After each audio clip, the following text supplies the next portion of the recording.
lagi bersama kita di podcast mahasiswa ambiar. Oh iya, hari ini kita mau bahas apa nih? Kita bakal bahas kriteria SDM di zaman digital. Kita ada narasumbernya nggak nih? Ada dong.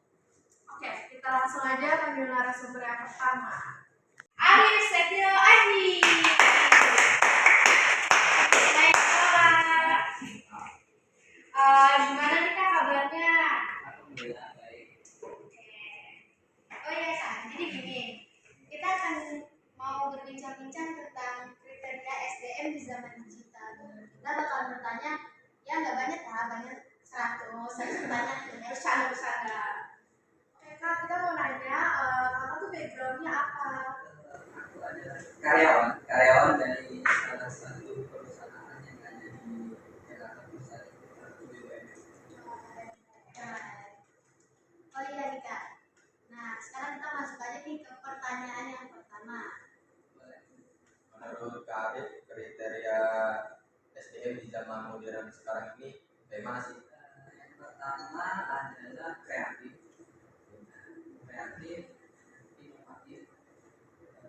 berpengalaman, ya, punya pengalaman. Salah satu calon karyawan itu harus punya pengalaman.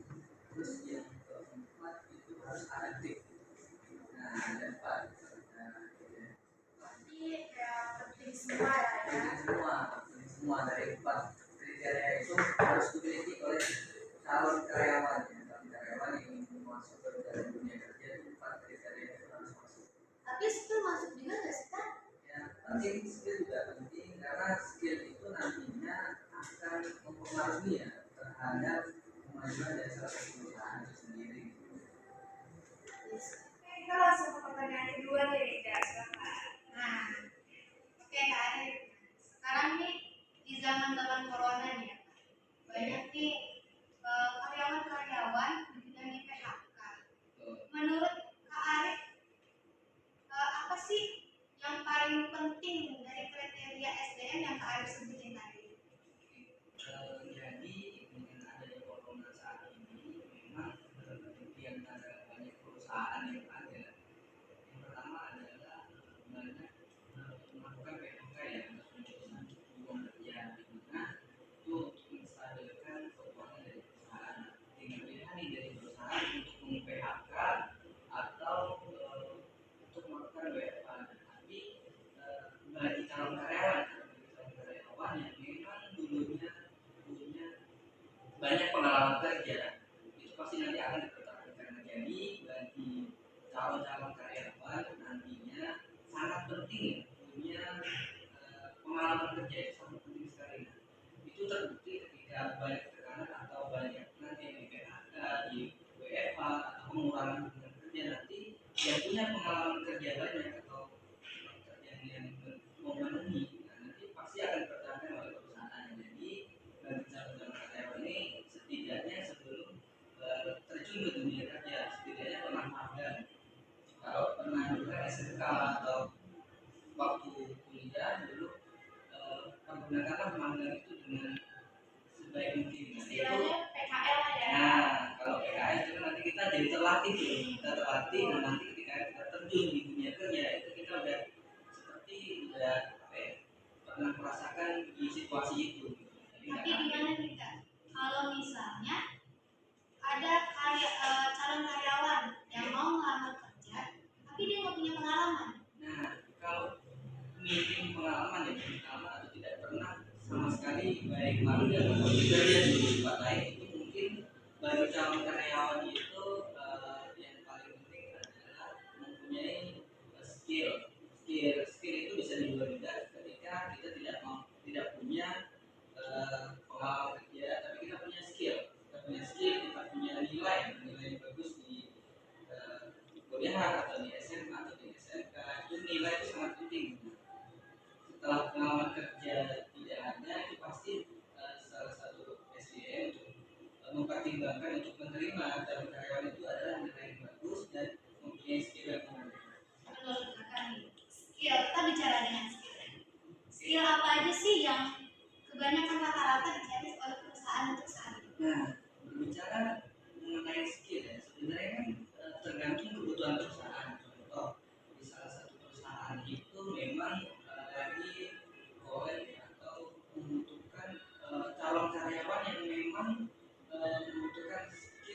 di bidangnya.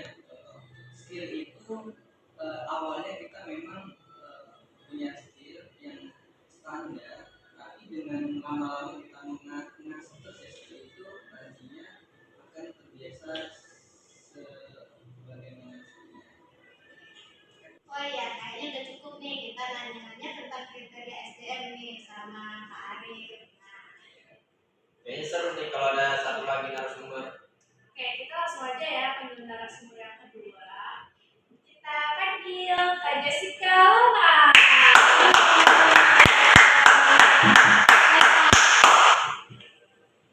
Kak, gimana kabarnya? Sehat-sehat, kalian gimana? Alhamdulillah sehat. Oh ya, kali ini Kak Arif. Halo. Nah, ini Kak, sebelum kita bertanya-tanya nih, kita pengen tahu dulu nih background kakaknya. Ya, background saya itu bekerja di suatu perusahaan di bidang distributor keramik mulia sebagai admin collection. Kakak ini kerja atau sambil kuliah juga? Kalau saya kerja sambil kuliah. Pusing nih, keren sih ya. Oh, betul. Pusing sih ya. Tapi harus dijalanin kan. Capek pasti. Capek pasti. Betul banget nih. Nah, kita ini sekarang mau bahas kriteria SDM di zaman digital. Nah, kita udah nanya-nanya ke Arif tentang kriteria SDM di zaman digital. Nah, kita juga pengen tahu pendapat kakak tentang kriteria SDM di zaman digital gimana? Oke, kalau menurut saya pribadi, kriteria di zaman digital ini tentunya mereka harus tahu teknologi ya. Karena setiap karyawan ataupun mahasiswa yang udah tahu nih teknologi zaman sekarang sangat canggih ya tentunya. Kita bisa cari apapun semua di handphone. Jadi kalau kita mau pintar, kalau kita mau terampil, kalau kita mau tahu, kita harus cek aja di Google apa kita skillnya apa, atau kita mampunya di mana, kita mau belajar apa, kita cek aja di Google. Karena kan zaman sekarang semua udah serba canggih ya kan, serba canggih. Jadi kalau kita mau pintar, kalau kita mau menjadi seseorang yang lebih baik, kita tinggal cari aja apa kekurangan kita dan kita belajar supaya jadi pribadi yang lebih baik. Oke, kita langsung aja masuk ke pertanyaan pertama. Nah, masuk nih Kak, pertanyaan. Di zaman sekarang nih, menurut kakak, perusahaan itu mencari SDM-nya bagaimana ini? Jadi dia lebih memilih itu calon karyawannya yang berpendidikan tinggi tapi disiplin yang kurang, atau dia pendidikannya nih gak terlalu keren ya, sekarang terlalu keren, tapi dia disiplin banget. Menurut kakak yang mana sih yang itu? Maksudnya pendidikannya yang biasanya aja nih, maksudnya SMK Iya, sederajat lah ya. benar. Oke, kalau saya pribadi, saya lebih memilih pendidikannya yang SMK atau SMK sederajat. Karena walaupun dia pendidikannya biasa, tapi kalau di dalam dirinya dia mempunyai pribadi yang disiplin, itu menurut saya suatu nilai plus untuk karyawan. Karena dengan disiplin, pastinya di tempat kerja kita bisa disiplin waktu, disiplin tentang ilmu yang kita pelajari. Karena dengan disiplin kita bisa menambah ilmu, kita bisa juga nanti untuk ngambil kuliah, ya kan? Kalau misalnya, iya betul. Kalau misalnya kita nih kayak saya ya, khususnya, saya ini kan basicnya dari SMK, jurusan akuntansi. Nah, setelah itu karena saya memang masuknya di perusahaan yang distributor keramik ini memang membutuhkan yang SMK sederajat, jadi saya masuk karena saya mau belajar, saya ambil kuliah. Jadi kalau misalnya ada orang yang disiplin, dia mau belajar, pasti bisa, pasti jalan aja. Nah, jadi kan dari kriteria yang kakak sebutin tadi nih, ada nggak sih teman-teman kakak yang masuk dalam kriteria yang kakak sebutin tadi? Oh, pastinya ada dong ya, karena setiap perusahaan kan memang mempunyai karyawan dengan skill atau keterampilan yang berbeda-beda. Tentu walaupun gelarnya mereka semua nggak sama ya, ada yang S1, ada yang SMK, sederajat. Tapi kalau misalnya untuk semua penghasilan apapun semuanya sama ya. Kalau keterampilan itu kan bisa dicari ya, kita bisa belajar. Tentunya setiap karyawan punya skill, karena kalau misalnya kita nggak punya skill berarti kan nggak bisa kerja dong ya. Benar sih. Oke, kita punya teman yang ya jauh, tapi ini penanya. Nanya online nih, nanya online jadi asik kan. Oke, kita telepon aja ya sekarang. Mari kita sambungkan. Halo Rocky. Halo Rocky. Halo. Oke, Rocky mau nanya apa nih ke narasumber kita? Oke, ini aku punya pertanyaan sama kedua narasumber pertama. Gimana sih cara perusahaan memantapkan sumber daya manusianya? Ini sumber daya itu merupakan salah satu faktor penting berhasilnya dari perusahaan. Oke. Ini bisa diulangi pertanyaannya Belum jelas ya? Nah, saya ulangi ya, Kak. Nih, pertanyaan Rocky itu bagaimana sih cara perusahaan memantapkan SDM-nya di era globalisasi yang cukup signifikan? Dikarenakan SDM merupakan faktor penting dalam keberhasilan sebuah perusahaan. Yang pertama kan tadi kita berbicara mengenai kriteria apa ya? Kita bilang harus kreatif, inovasi, inovasi, berpengalaman. Setelah kita dapat kriteria dari masing-masing tersebut, nanti setelah kita punya karyawan, nanti kita tidak mengasah lagi nih, evaluasi ketika ada permasalahan setiap ada kendala, setiap perusahaan ada problem, nah kita mengasah skill, mengasah kemampuan, harus berinovatif, harus bisa menunjukkan ide-ide untuk memecahkan suatu masalah yang ada di perusahaan. Oke, gimana Rocky? Rocky, udah jelas belum nih? Bagaimana nih tanggapan Rocky? Baik, jawabannya sangat masuk akal ya teman-teman. Jadi aku punya pertanyaan kedua nih buat narasumber. Bagaimana sih strategi perusahaan dalam memulihkan ekonomi perusahaan di era COVID-19 ini? Sebab kita tahu bahwa di era COVID-19 ini ekonomi Indonesia itu sangat memprihatinkan. Pastinya ekonomi perusahaan pasti juga berturun. Ya, ada suka ya. Abang itu lagi ya, saya. Karena kan jauh di mata ya.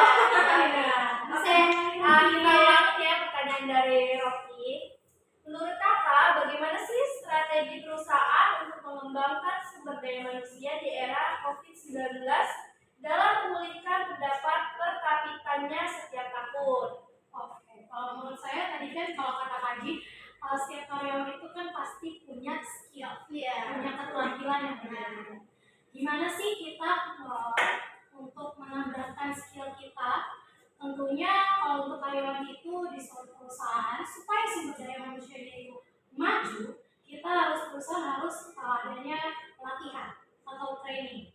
Kalau di zaman era digital seperti ini banyak ya training yang bisa kita ketahui. Tentunya ada webinar. Ya betul kan, webinar kita sering nih dengar kalau anak kuliahan kan. Iya. Oke, terus ada video tutorial, misalnya kita mau belajar apa pasti ada videonya, ya kan? Terus kalau untuk di kantor saya sendiri ada online training, jadi melalui platform, jadi kita ada isi pertanyaan-pertanyaan seputar pekerjaan kita atau job desk kita di kantor. Jadi untuk memajukan suatu perusahaan, tentunya perusahaan harus buat pelatihan atau training supaya karyawan itu bukan hanya kerja tapi punya skill atau keterampilan yang bisa maju, jadi nggak hanya stuck di tempat aja ya, harus update gitu loh kata Kaji. Terima kasih nih Kak jawabannya. Oke Kak, nah mungkin segitu dulu nih pertanyaan dari kita-kitanya seputar kriteria SDM ya zaman digital ini. Nah selanjutnya kita punya games nih. Biar nggak puyeng ya kan? Biar nggak tegang, santai. Ini pertanyaannya gampang kok, nggak usah santai.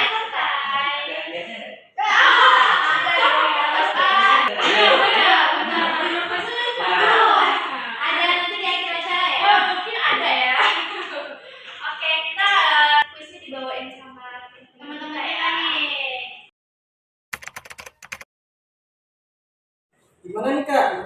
Pertanyaannya udah puas atau kurang atau gimana? Cukup sih pertanyaannya, sekarang tinggal katanya jadi mau Iya, kita mau games. ya. Nah, sekarang ada games. Tapi kan kita belum kenalan. Ya, Kita belum kenalan juga. Nah, kenalin. Nama saya adalah Sairi. Oh, saya sih. Ya, Sampai mesti Fadila Umar.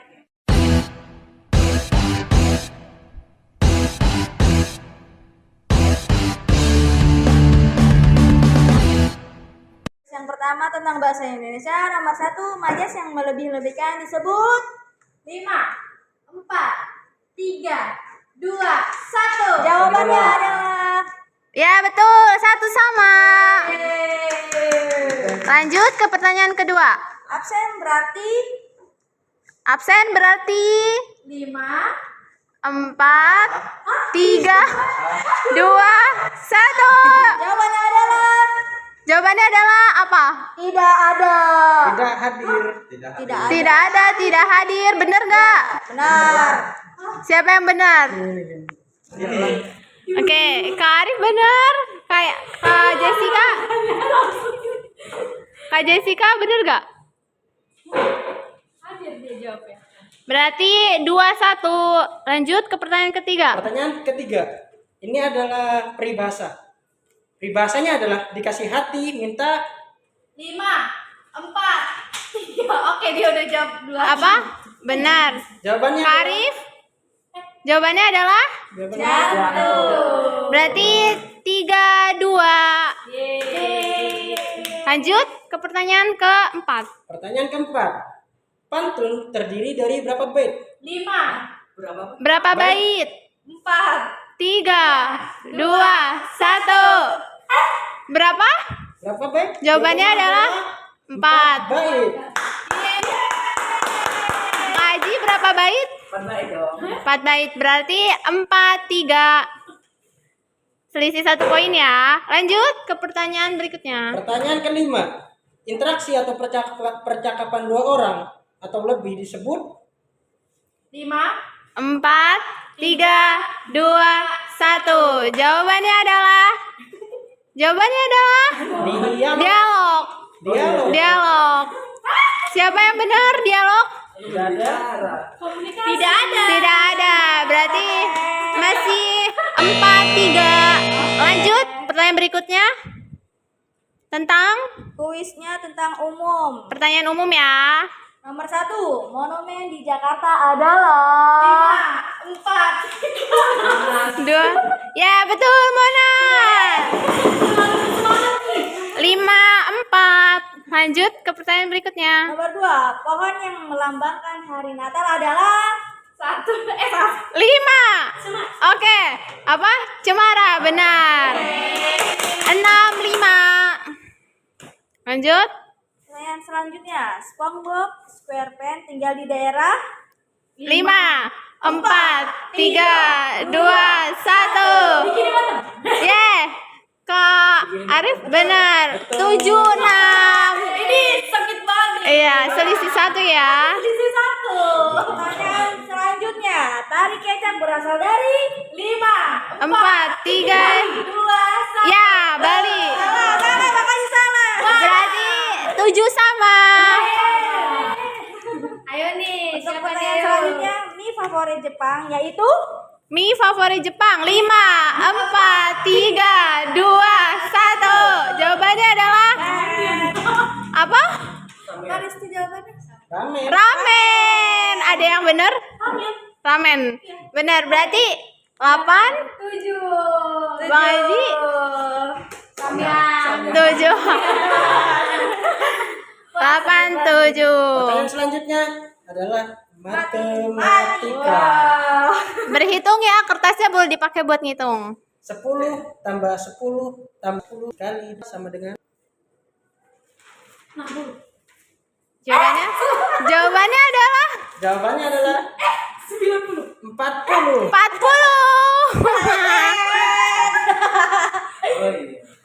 Oke, nggak ada yang benar ya. Berarti masih 8, 7. Pertanyaan kedua.